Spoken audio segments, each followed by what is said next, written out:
I've been sharing recently about face yoga and my experience, sharing my experience with face yoga. But there's actually a story behind why I came to face yoga in the first place. So it was around 2017, and I wasn't feeling very happy in myself. I wasn't happy in my relationship. I wasn't happy in my work. I wasn't happy where I was living, really. And all these things compounded, and I just looked miserable in general. And I don't know if you've had an experience like that where you're just not happy with where things are at.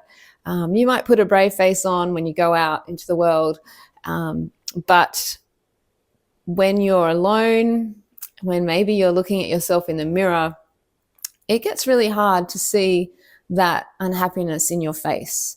And there's no inner spark, there's no inner glow. And that's where I found myself in 2017, where I just couldn't stand how I looked anymore. I looked miserable and I wanted to be happy. And I knew that obviously some big things had to change in my life, and I wasn't quite ready, I don't think, to make those big changes, perhaps leave my marriage or changed where I lived or found a different job. But there was something small that I could do, and that was change the way I felt that I looked in my face. And it just so happened at that point in time that I got a Facebook ad for a face yoga challenge. And I signed up.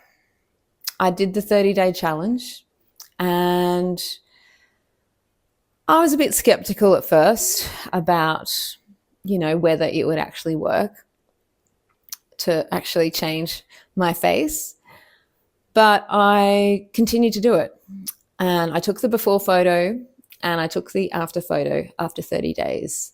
And when I compared the two photos, I couldn't believe the change that had happened just in my face. Now, at the time before, I wasn't smiling a lot. Like I said, I didn't feel happy. And so what I was hoping to get out of this experience was that I'd be able to smile easier. And smiling does improve the way we feel, even though we might be unhappy. If we can just get a spark of a smile and maybe share that with others, then that can definitely improve our mood. And so I challenged myself to improve my smile and to make myself feel better through this face yoga practice. What I guess didn't realize at the time was that I was also learning to love myself, to give myself a bit of self-love and self-care, which is probably something I'd been neglecting for a while. So by showing up for myself every day to do my face yoga exercises, I was telling myself that I'm important, that I matter, that how I feel matters. And that gave me the strength to continue. So I'm not here to try and convince you to do face yoga. You can do whatever you like. I'm just here to share where I was at that point in time when face yoga came into my life. And maybe you can relate to another experience you've had. Maybe you're feeling this way right now. And if you are, I just want you to know that you're not alone.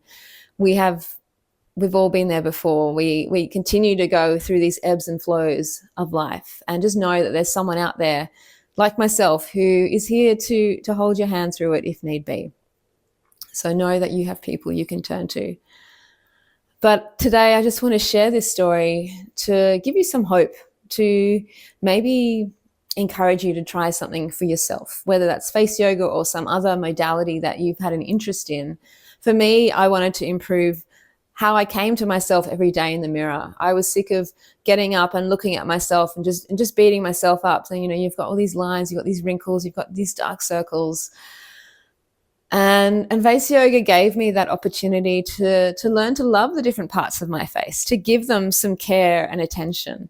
And even though I still have wrinkles and lines and dark circles, I know that I have the tools to smile more, to appreciate myself, to lessen the definition, I guess, of those imperfections. And we are all imperfect in our imperfection, or perfect in our imperfection, I should say. We are all imperfect beings, and there is no perfection. And you can strive for perfection, yes, but there's a good chance that you'll never be satisfied if you seek perfection. So seeking to accept your imperfections, I think, is perhaps the next best thing.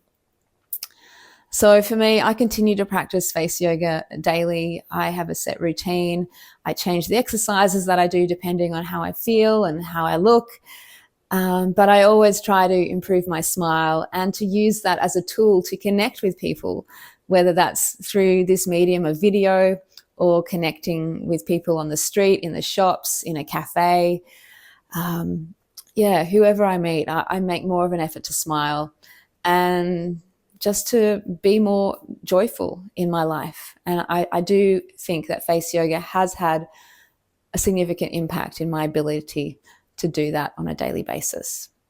Thank you for watching. My name is Leah from the Center of Ki. I teach yoga. I'm also a face yoga practitioner, if you hadn't guessed. So please, if you're interested in learning more about face yoga, feel free to download my face yoga guide, which you'll find a link to somewhere near this video. And I hope to see you again real soon. Have a wonderful day.